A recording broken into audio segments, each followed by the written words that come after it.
ये एक full length ऐसे इवैल्यूएट होने के लिए आया कि revitalising the agriculture sector of Pakistan, CSS के पास पेपर्स की टॉपिक है और काफ़ी लोगों ने इसको अटैम्प्ट किया था जब ये आया, और काफ़ी लोग इसमें फेल होंगे, और बेसिक वजह वो सेम ही होगी जो एग्जैक्ट एसएसए में भी हुई है। कि उन्होंने क्या किया कि आउटलाइन में इंट्रोडक्शन के बाद उन्होंने इंपॉर्टेंस ऑफ एग्रीकल्चर पे पहले कहा कि मैं 4 पॉइंट्स बता दूं, जो कि उसने पूछा नहीं था। उसने तो कहा कि यार रीवाइटलाइज कैसे करना है इसके बारे में बात करो, लेकिन उन्होंने कहा नहीं, मैं 4 सफ़े पहले लिखूंगा कि यार अहमियत क्या है। इस पर एक सिंगल क्यूमुलेटिव पॉइंट बना लेते वो मोर देन सफिशिएंट था, जैसे आप कोई तमीद बांध रहे हो, जैसे कनेक्टिंग पॉइंट होता है या कोई कनेक्टिंग पैराग्राफ होता है, जिसको आप क्रंच पैराग्राफ से भी नाम से भी जानते हैं।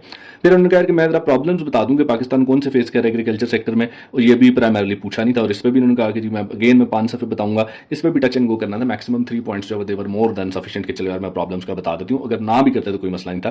फिर था असल प्राइमरी एस्पेक्ट के मेजर्स कौन से होने हैं जो कि हमने यूज करने हैं इसको रिवाइटलाइज करने के लिए। ये था हमारा प्राइमरी एस्पेक्ट, ये था मौजू पर किया गया असल सवाल, जिस पे इन्होंने सिर्फ 6 सफ़े लिखे। यहाँ पे अब इन्होंने क्या करना था, यहाँ पे इन्होंने बेसिकली अब ज्यादा मजीद पॉइंट्स ऐड करने थे, क्योंकि ये था मौजू पर किया गया असल सवाल। और उसके बाद फिर एक्सपेक्टेड आउटकम्स पे निकल के वहां पे भी 4 सफ़े दे दिए। तो आधे से ज्यादा ऐसे जो है वो उन चीजों पे लिखा गया है जो कि पूछी ही नहीं है, और फिर अंदर जो ऐसे की मिस्टेक्स हैं वो अलग है, उन पे तो मैंने बात करना ही शुरू नहीं की कि यहाँ पे क्या मसला है। ठीक है, तो ये जो एक रेलिवेंस होती है ना, जिसपे मैं डे 1 से काफी स्टूडेंट्स को इंकरेज कर रहा होता हूँ, कह रहा होता हूँ stay relevant, stay relevant, stay relevant. Once you get relevant, फिर आप जो मर्जी हो जाए उससे फर्क नहीं पड़ता। लेकिन अगर आप रेलिवेंट ना हो तो फिर आप दुनिया जहां का भी अगर कोई जो है ना इन्फॉर्मेशन या नॉलेज लिख देते हैं तो अगेन उसका कोई फायदा हमारे पास नहीं होता। फिर जब इन्हें थोड़ी सी ये चीज़ें बता दी थी कि एग्रीकल्चर वगैरह में क्या चीज़ें हैं, किस तरह से हम इसको रिवाइटलाइज कर सकते हैं, कुछ पॉइंट्स दे दिए जो कि असल में बताने थे, और फिर एक जनरल फीडबैक भी दे दी कि आपके ऐसे में क्या मसले मसाइल थे, जो कि मैंने आपको थोड़े से ब्रीफ भी कर दिए हैं।